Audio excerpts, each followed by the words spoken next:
All right, so I just watched Death of a Unicorn, and let me tell you, the only thing that actually died in this film was my will to live.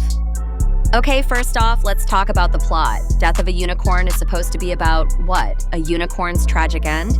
Some kind of magical realism journey? A child's fantasy crushed? No, folks, it's really just a parade of poor decisions masquerading as a storyline. Cut to the plot summary.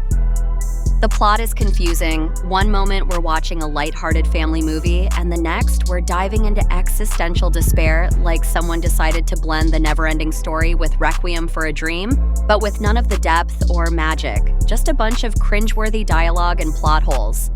It's like someone tried to take a high school creative writing class assignment and turn it into a movie. Spoiler alert, they failed.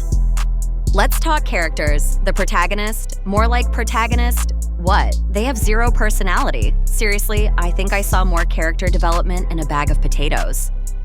Optional humor. Is the unicorn even real? I mean, I get that it's a fantasy film, but at this point I started wondering if the unicorn was just a metaphor for the audience's fading hope. And don't even get me started on the pacing. It's like they had a timer set for awkward silence and just let it run for way too long. The editing is just as bad. I swear I saw the same shot of the same tree like 4 times in a row.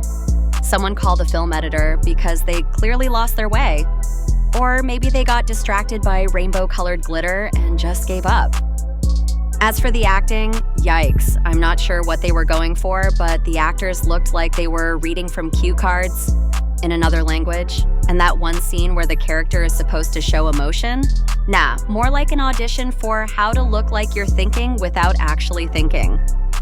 Now we have to talk about the special effects. Let's just say the unicorn looks like it was hand-drawn by a 6-year-old with a Crayola crayon.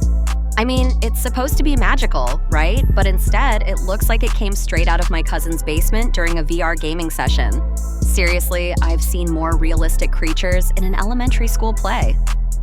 The dialogue? Don't even get me started on that.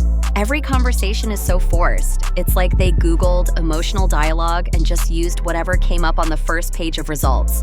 There's one line that's supposed to be deep, but instead sounds like something a robot would say if it was trying to be human. Imagine a line like this. Sometimes, in the darkest moments, the light we seek is not a unicorn, but the memory of one. Yeah, no. Someone get this writer a thesaurus and a new job. Overall, Death of a Unicorn feels like a 90-minute fever dream that no one should have had. The only thing that dies here is the concept of good cinema. But hey, at least it doesn't try too hard to be anything it's not, which might be the most honest thing about it. Just don't watch this movie. Save yourselves. Shakes head. I would rather watch a 2-hour documentary on the history of paperclips than sit through this again.